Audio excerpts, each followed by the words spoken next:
piano splash. Oh, I'm there. Now you're. Oh, there you go. Sorry about that, technical difficulties. I wanted to thank you all for coming in and watching what we're doing and being here to hear Tara Orlando. I am really excited that she is running for office this year because she is the candidate that I think is really going to take the 7th district where we need to go. She's progressive and she understands what it's like to be with people. She listens with the biggest heart I've experienced yet. Today we are having our event here at the Mockingbird Cafe, and I am excited because this is a location that I have spent much time myself enjoying the tea. I'm a big tea person, and they've been here long enough that they are a full staple of Christiansburg and Montgomery County. So if you don't mind, I would like to invite Miss Donna, who owns and runs the Mockingbird Cafe. Thank you.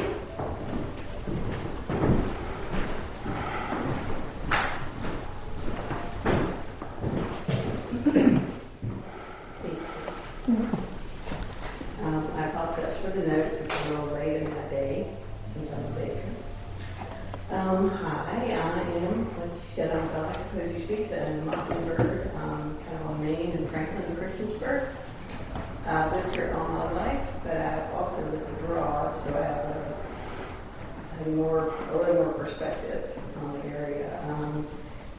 My kids grew up here. They explored the National Forest. They loved AT. And we've all been a little distressed about the impact of pipelines out on that. So we appreciate Tara's interest in that. And I think that she'll look out for us there. We also think that it's past time for a moderate approach, so we're happy to see someone with a little more progressive point of view coming into the arena. A couple of things locally that I've also noticed is there seems to be a growing homeless population, a lot of folks without health care. That's been an issue for us as a small business. Both my kids were fortunate to be able to participate in the Affordable Care Act, so we're big fans. Again, we think it's going to take a progressive touch to tackle those issues, including gun control. We're seeing kind of a lot of divisiveness from the other party, and that's been upsetting. And again, we think it'll take a progressive to tackle that head on and take a more community-based approach. So again, we're really happy as far as in the race. Hope to be.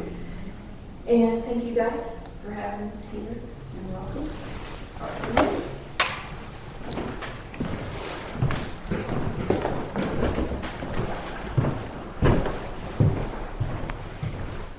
Thank you, Donna, very much. And thank you also to Flo Kettner for your sweet introduction. Thank you.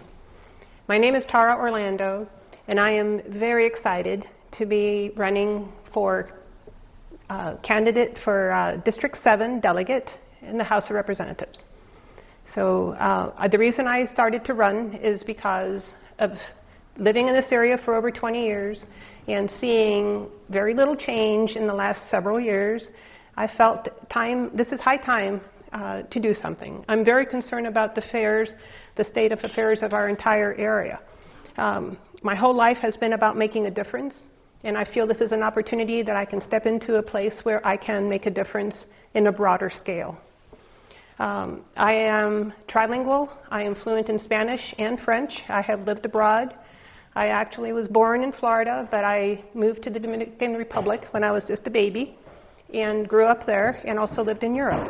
So I have a perspective that is much broader than just being a local person who's only known my neighborhood.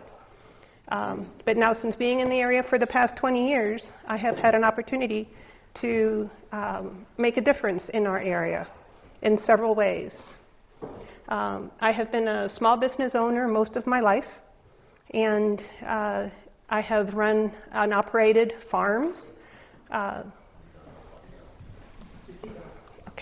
And also run a small business that makes natural skincare products that I sell on the weekends.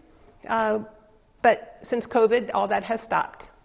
Lately, I have been involved with the Floyd Friends of Asylum Seekers. I am the president of that organization. We have families that are moving into our area that need assistance, and we are providing that for them through the group. Healthcare is an extremely important reason why I'm running. It is a right, it is not a privilege. And people should not have to do GoFundMes and lose their property if they get sick, or be afraid to go to the hospital because the bill is going to be too large. This is obscene. In this nation, that should not be happening to nobody. There's no reason why senators and congressmen and all these have wonderful health care. How come we, the taxpayers, don't get that? It's our taxpayers that are funding that for them. This is wrong. We should all have the same level of care. That is extremely important to me. That is one of the reasons I am running. We need better options. The environment is another key factor and reason why I am also running. I am extremely concerned about what is occurring in this area, in particular with the pipelines. The pipelines have created tremendous disruption to our flora and fauna, and some of the damage is going to be lifelong. It's going to go beyond our lifetimes. Our waterways are extremely important. Our soil is extremely important. And I believe the environment is in danger. Our climate is changing. And I know there are those that say that's not happening. But if you're a farmer, and as farmers know, you constantly are watching the weather. You see many things have changed. Crops are not growing the way they used to. We're having too many floods, too many fires, too many strange things happening on this that was not happening before. And I feel my generation has failed. As a baby boomer, I find I am very, very saddened to see the state of affairs that this planet is in at this day and age. When I was very clearly aware that we needed to be organic in our food consumption and in our food production. I was opposed when GMOs came into the picture, and now the GMOs have totally disrupted our entire food chain. I feel small farms is the way to go, not these huge, monstrous unifarms and huge cattle facilities where they don't even get to... Anyway, to me it's very depressing to see what is happening to our wildlife, to the animals, and to our food that we are consuming. We need to take better care of this, and I believe small farms is the way to go.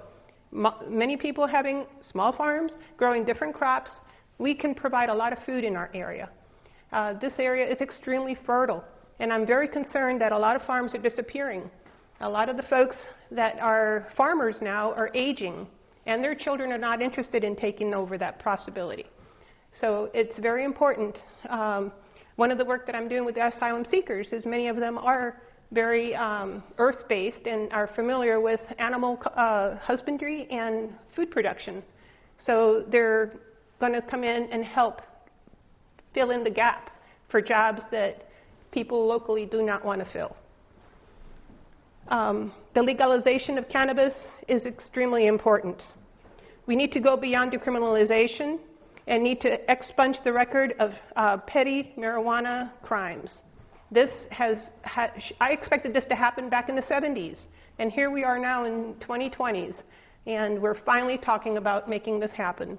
I'm very happy that our governor has decided to push it forward. Maybe in July we will have a law that will be more humane. I would like to invite you to ask questions, and I am here for you. I like to hear what you have to say, your suggestions, your whatever you like. My job is to hear what you have to say and bring it to the table. I'm here for you. All right, so for our first question, we have an email that we received a week or so ago from Reiner. And the question was, what is your stance on upholding the Second Amendment? Oh, I believe in the Second Amendment. I'm a hunter. I have no problems with that.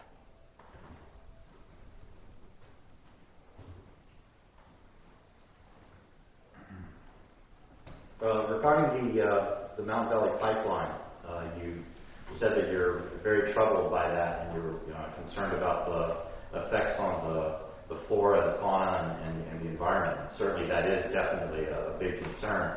But I wonder to give you an opportunity to talk about the impact to the owners of the land. Absolutely. Their property rights. Absolutely. Eminent domain is insane that this is happening. When you buy property and it is your land and you're caring for it, this should not occur. We need to have laws that protect the landowners, especially from companies that are foreign companies coming through your land. What is going on here? This is ridiculous. This needs to stop, and it needs to stop now. It should have stopped long ago. It should not continue any further. We need to go to renewables. So historically, this area has been voting red for years, with Nick Rush taking about 66% of the votes in both of his previous elections. Why do you believe you're the person to turn this area blue? Well, I speak to people from all sides. I don't see this as a red area or a blue area. I see this as an area full of people with different ideas and different points of view. And I feel it's important to reach out and speak to our neighbors and have conversations with our diverse population, because we have lots of people from many different places and come from different backgrounds. It isn't just red and blue. So no, I have friends on both sides of the aisle. I believe I can get people together. All right, we've got time for one more question. And again, from Reiner, it was in the same email. Specifically, let me pull back up. Let's see, I want to make sure I got it right. What is your view on illegal immigration? Illegal immigration? Well, of course, I'm opposed to illegal immigration. I am very much for legal immigration. I feel that our immigration system is extremely broken, and it needs fixing, and it needs to be equal across all ways. It shouldn't be certain people get one treatment and another get a different treatment. This is wrong. Our system is designed to fail the way that it is right now. My family immigrated here. My mother was an immigrant. She came through Ellis Island. My father's parents were immigrants. They also came through Ellis Island. And they didn't go through being placed in cages and being separated and going through all this abuse that we are experiencing at our southern border. I feel that we need to come to a more humane way of dealing with our immigration issues. We are a nation of immigrants.